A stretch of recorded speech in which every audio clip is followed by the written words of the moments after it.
Bismillahirrahmanirrahim. Assalamualaikum warahmatullahi wabarakatuh. Alhamdulillah Rabbil Alamin. Wassalatu wassalamu ala Rasulillahil Karim. Nabiyyina wa sayyidina Muhammadin wa ala alihi wa sahbihi ajma'in wa ba'd. Saudara-saudariku, sebangsa, setanah air dimanapun berada, Alhamdulillah wa syukrulillah ala kulli ni'amillah. Semua yang kita jalani dalam kehidupan hingga mengantarkan kita pada pergantian siang, malam, berganti hari, berganti pekan, bulan, dan tahun. Kini semua perjalanan itu mengantarkan kita pada hari yang baru, di bulan yang baru, di tahun yang baru, menurut penanggalan Hijriyah.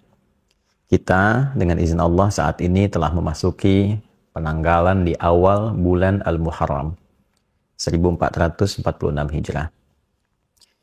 Setiap yang sampai pada titik ini tentu telah mengalami beragam peristiwa dalam kehidupan, telah melintasi berbagai macam era bagi sementara orang, dan pertanyaan terbesarnya dari sekian waktu yang telah Allah berikan kepada kita untuk berkehidupan sampai detik ini, berapakah yang memiliki nilai kebaikan di sisi Allah Subhanahu wa Ta'ala?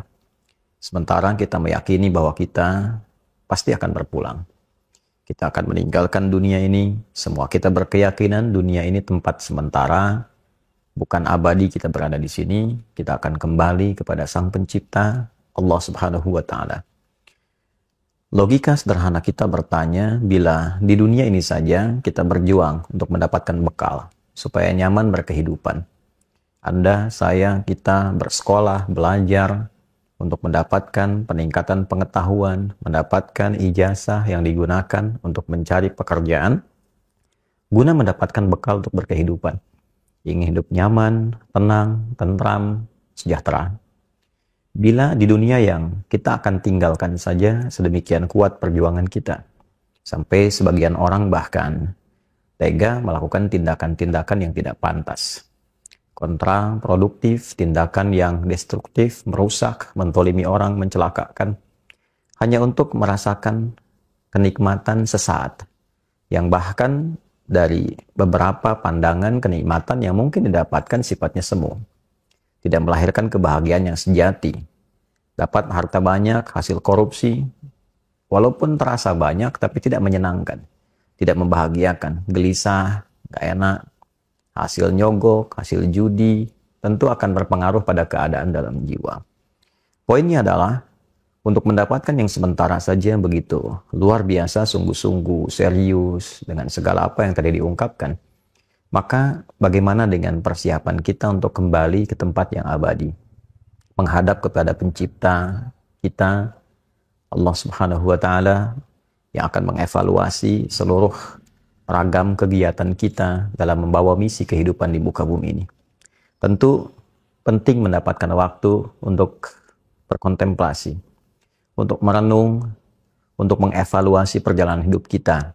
Dalam bahasa keagamaan sering disebut dengan muhasabah, untuk melakukan satu titik kembali mengevaluasi seluruh kegiatan hidup kita, guna mendapatkan satu pencerahan yang membuka jalan hidup baru untuk menata kegiatan-kegiatan yang lebih bermanfaat. Allah Subhanahu wa Ta'ala menjadikan dari setiap perjalanan kehidupan kita itu beberapa waktu khusus tertentu yang dapat kita gunakan untuk mengevaluasi diri, guna membenahi kembali nilai-nilai kehormatan kita di hadapan Allah yang mungkin telah berkurang atau bahkan sebagian rusak karena perilaku manusia sendiri yang merusak. Pandangan yang seharusnya melihat yang baik, rusak cara pandangnya karena seringkali digunakan menatap yang tidak baik. Demikian lisan yang seharusnya berkata yang mulia sehingga terjaga kehormatan, maka runtuh kehormatan itu karena seringkali digunakan pada pembicaraan yang tidak elok. Demikian tangan sampai ke ujung kaki. Maka mesti ada waktu-waktu khusus untuk mengembalikan kehormatan kita di hadapan Allah Subhanahu wa Ta'ala. Mengevaluasi kembali. Kata hormat sesungguhnya berasal dari bahasa Arab, yaitu hurmah.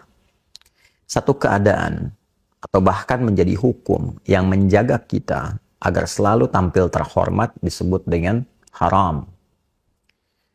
Haram sebagai hukum dihadirkan dalam agama sesungguhnya bukan sekedar untuk mencegah, tapi lebih kepada menjaga kehormatan kita dengan mencegah berbagai tindakan yang bisa meruntuhkan kemuliaan itu.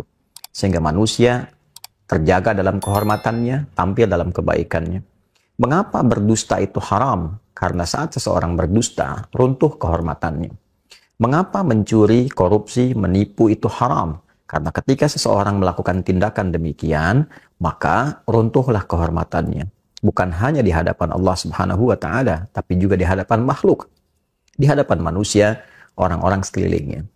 Allah memiliki sifat Rahman dan Rahim, sangat sayang, begitu mendalam pada hambanya, sangat mengasihi, begitu luas kepada makhluknya.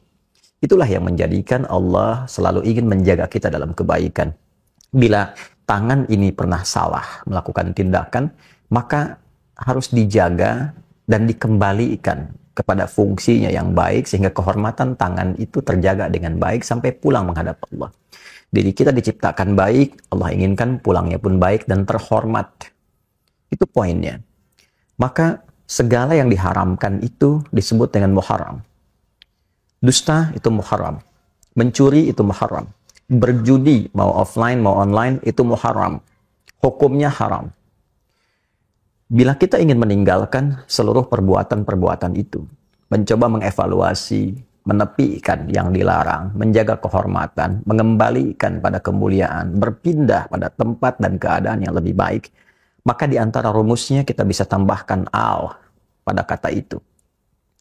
Al-Muharram memberikan kesan kepada kita bukan hanya menjadi bulan pertama, nama bagi bulan pertama dalam penanggalan Hijriyah, tapi juga memberikan sebuah kesan korektif, sebuah pesan evaluasi bahwa mengawali waktu, mengawali bulan, mengawali tahun yang baru itu hendaknya dimulai dengan perenungan mendalam untuk meninggalkan segala sesuatu yang tidak baik yang biasa dilakukan oleh bagian tubuh kita.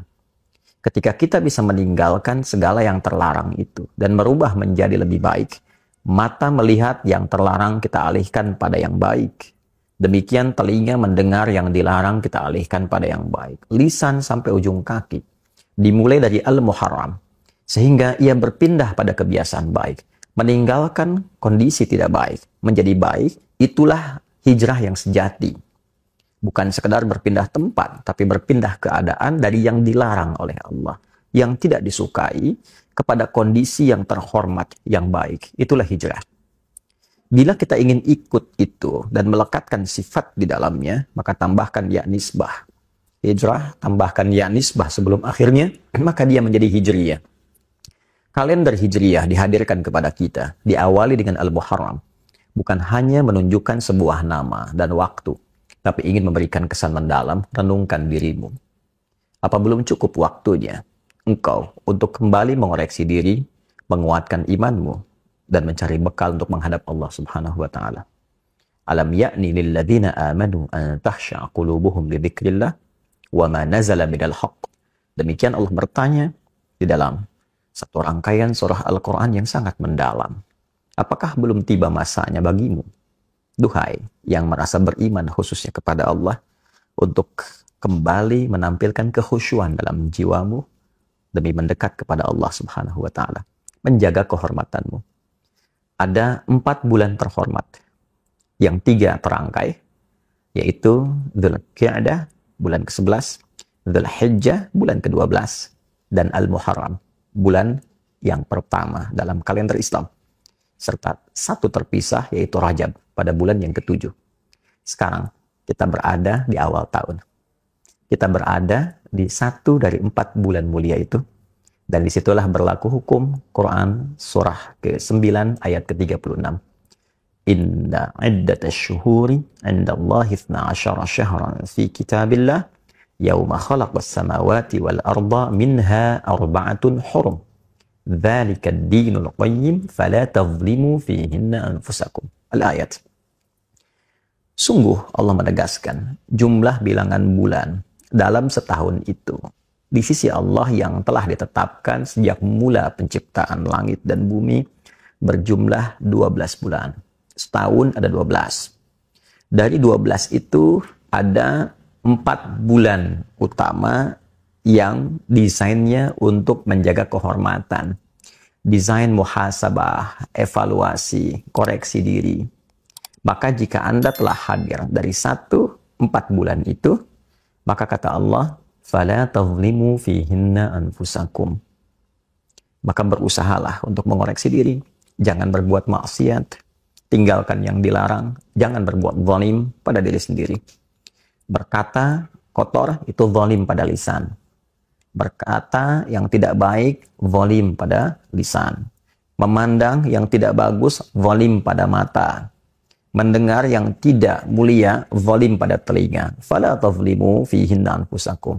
Jangan sekali-kali engkau mencoba menzalimi dirimu di waktu-waktu itu. Nah, itulah ketentuan agama yang benar.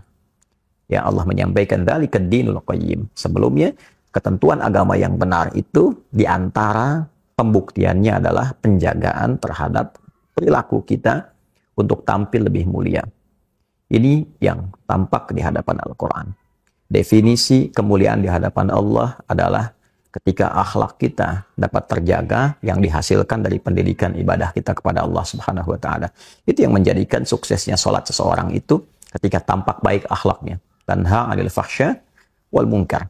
Salat sekian banyak rakaat, sekian panjang dibacakan, tapi tidak merubah perilaku menjadi lebih baik, maka itu hanya sekedar memenuhi rukun syarat untuk naik turun, tapi tidak menjaga kualitas dan kekhusyuan di dalamnya.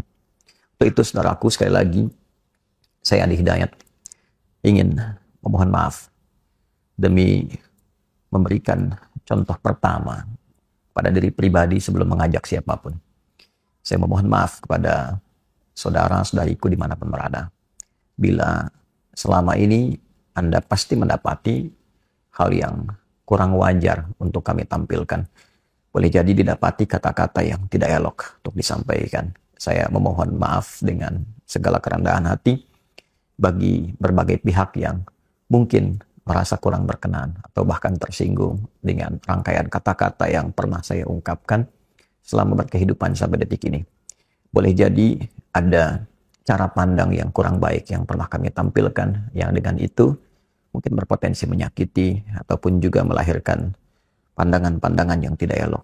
Saya dengan segala kerendahan hati memohon pintu kemaafan dan juga memohon doa semoga Allah Subhanahu wa taala senantiasa memberikan bimbingan, ampunan dari berbagai macam dosa yang dikerjakan dalam kehidupan.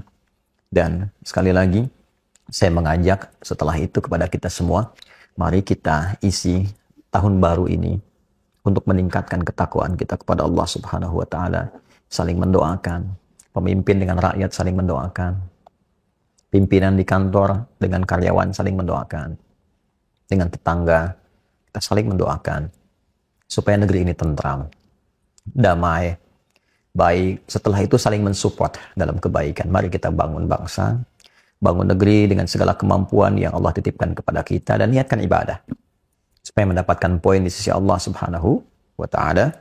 Dan semoga tahun ini berkah untuk kita semua, berkah untuk keluarga, berkah untuk umat Islam khususnya, berkah untuk negeri kita tercinta Indonesia. Dan jangan lupakan dalam sujud kita untuk bermohon semoga Allah berkenan memberikan kebebasan bagi umat Islam untuk beribadah di Masjid Al-Aqsa, memberikan kemerdekaan untuk Palestina, dan menghadirkan ketentraman, kedamaian di muka bumi ini untuk kita semua. Semoga Allah mengabulkan. Allahumma rabbana taqabbal minna innaka antas sami'ul alim wa tub 'alaina innaka antat tawwabur rahim. Rabbana zalamna anfusana wa illam taghfir lana wa tarhamna lanakunanna minal khasirin. Allahumma rabbana atina fid dunya hasanah fil akhirati hasanah wa qina adzaban nar. Wa sallallahu ala sayyidina Muhammad wa ala alihi wa sahbihi ajma'in. Wa akhiru da'wana subhanakallahumma rabbana wa bihamdika asyhadu an la ilaha illa anta nastaghfiruka wa natubu ilaik. Walhamdulillahi rabbil alamin. Assalamualaikum warahmatullahi wabarakatuh.